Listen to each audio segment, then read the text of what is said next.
Assalamualaikum warahmatullahi wabarakatuh. Pada kesempatan kali ini, Ibu akan menjelaskan praktikum percobaan menghitung besar konstanta elastis suatu balok. Seperti yang kalian bisa lihat di sini, ada beberapa alat yang akan kita gunakan. Yang pertama adalah neraca pegas. Ini namanya neraca pegas untuk menghitung berapa besar gaya. Jadi kalau misalnya di sini itu dia, kalian bisa perhatikan ini maksimalnya itu 3 Newton. Jadi kalau ini dikasih beban, maka dia maksimalnya 3 Newton.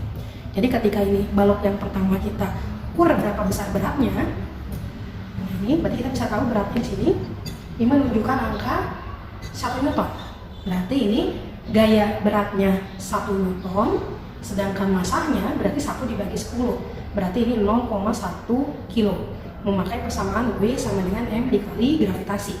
Jadi masanya adalah gayanya dibagi gravitasi. 0,1 kg atau dirubah ke gram itu 100 gram. Nah, kalau kita hitung yang satu lagi, berarti dengan cara yang sama, kita akan mendapatkan di sini neraca pegasnya menunjukkan angka 1,8 Newton, berarti beratnya adalah 0,18 kg. Jadi 1,8 dibagi 10, 0,18 kg. Atau kalau dirubah ke dalam gram, tinggal dikali dengan 1000. Jadi itu fungsinya untuk neraca pegas, untuk menghitung berapa besar gaya. Ini ada 2 buah balok yang diperlukan dengan permukaan yang beda-beda. Seperti dilihat ini permukaannya, jadi ada yang kasar, ada yang licin. Jadi ini juga sama. Jadi ada yang kasar, ini yang licin. Jadi ada 4 buah permukaan yang berbeda dari 2 balok ini. Lalu yang ketiga, ini adalah papan seluncur. Papan seluncur ini adalah untuk membuat permukaan bidang miring. Jadi kalian bisa bikin dari 0 derajat, ini dalam keadaan 0 derajat. Lalu kalian bisa ubah seperti ini. Ini maksimal berarti dia di 60 derajat. Nanti kalian bisa atur berapa sudut yang dibutuhkan. Misalnya kita buat di 30 derajat, ini 30 derajat. Lalu kalian kencangkan bautnya di sini, kuncinya untuk mengencangkan.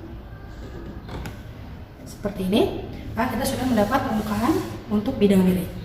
Lalu bagaimana cara kerja untuk menghitung besar dari koefisien kinetik balok? Maka kalian tadi kan sudah mendapatkan ini masanya berapa dan beratnya berapa berdasarkan neraca pegas yang tadi kalian pakai.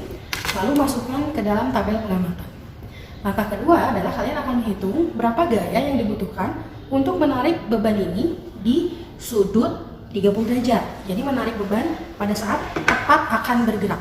Jadi ada suatu momen di mana dia ketika ditarik itu tepat akan bergerak. Contohnya, misalnya kita pasang di bagian paling bawah di sini, lalu kita tarik dengan neraca pegas di sebelah sini. Nah, ketika kita tarik, maka neraca pegas ini kan akan menunjukkan suatu angka tertentu. Nah, ketika tarik sampai dia tepat akan bergerak, kalian perhatikan neraca pegasnya pada angka berapa dia menunjukkan gaya balok ini tepat akan bergerak. Jadi ketika dia ditarik, nah itu udah mulai bergerak, di sini menunjukkan angka sekitar 1,4 Newton. Lalu itu akan kalian pakai atau kalian masukkan ke dalam tabel. Lalu lakukan untuk berbagai permukaan yang berbeda, karena dengan permukaan yang berbeda akan menghasilkan gaya yang berbeda pula yang terbaca di neraca pegas. Lalu kalian tarik.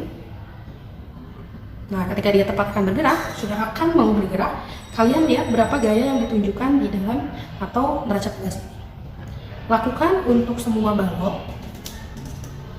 Jadi balok 1, balok 2, untuk permukaan 1 dan permukaan 2. Kalian lakukan untuk permukaan yang berbeda-beda, juga untuk sudut yang berbeda-beda sesuai dengan tabel yang telah disediakan. Jadi kalau ini tadi 30 derajat, maka nanti kalau diminta untuk mengisi yang 45 derajat, maka kalian tinggal geserkan di 45 seperti ini. Nah, tentunya dengan kemiringan yang semakin besar, maka gaya yang dibutuhkan untuk menarik balok ini juga akan semakin besar. Tarik, lakukan langkah yang sama untuk balok tepat akan bergerak. Seperti itu.